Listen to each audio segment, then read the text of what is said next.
Now, from across the Tri-States, this is KHQA Sports.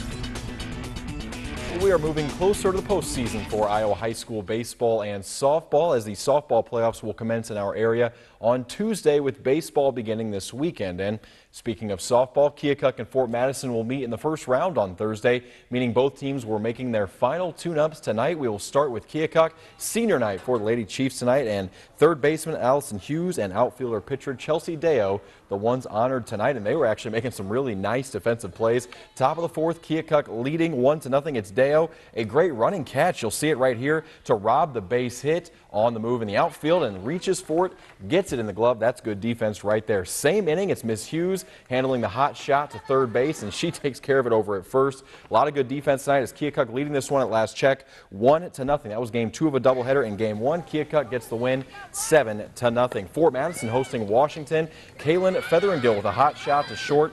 Breezy Marsh comes home to score on the play. That's their first run of the night. Later on, Dalen Rainbolt puts one just inside the third baseline, pulls it fair. That's a good piece of hitting. 2 more runs would come home to score. But unfortunately for Fort Madison, Washington, too much in this one. 10-3, your final in favor of Washington in that ball game. We also had baseball tonight. Keokuk hosting Mount Pleasant, game 2 of a doubleheader in this one. So we take you to the top of the second. Mount Pleasant already with a couple of runs in, but Brant Ames saving a few more. Check out the defense getting it at the foul line. Beautiful diving play by Mr. Ames right there to keep a runner off base. Bottom of the fourth now. Keokuk finally getting something on the board. That is Drew Lewis with the single to plate the Chiefs' only run on the day. Mount Pleasant very strong in this one. They would get a game 2 win. Final score was 13-1. And in game 1, it was Mount Pleasant with another win. In that one, they get the shutout. Final score was 11-0. There you see that first Keokuk score, softball over Mount Pleasant. That game actually 7-0.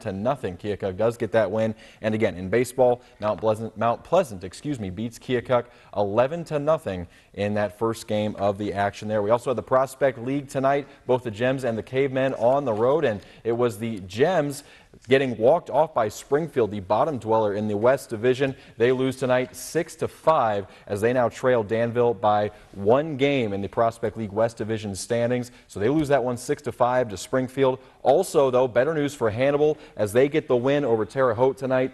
4-1 your final there, as the pitching combo of Cook, Blue, and Judish combined for a 2-hitter in this ball game. So Hannibal does get a nice win on the road over Terre Haute. Final score there was 4-1. We'll take you to more Tri-State golf action this morning from Norwoods Golf Club at the TSJGA event. Again, they have a summer tour. This was, I believe, their 3rd stop of the summer. This is Zach Burry. You're going to see a lot of him this upcoming year for Quincy Senior High. A nice approach there on number 10. Same group, Jack Odie of QND. No trouble with that 5-foot putt for par. We'll take you to Lucas Burry, the younger brother of Zach, and a very nice chip. He's on the dance floor. Nice job, Lucas, as he gets one on the green there. He would be putting, of course. Later, same group, Evan Reuter just misses his putt, gave it a good look, but he would hit the short one coming back, and it was the same story in the background there for Mr. Braden Buffington, as he's going to dial in and focus on this putt.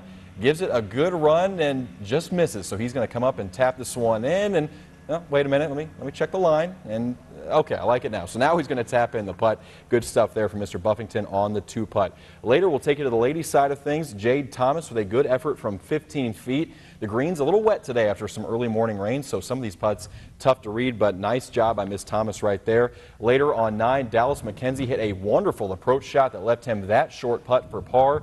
He finishes it off right there. And a very good Quincy contingent in the field today. That is Crystal Bergtor finishing up on number 9. And in the final group, Nathan Hogue and Brett Whedon would also clean up nicely on the green. And again, they will have their next event next Monday morning at Camp Point.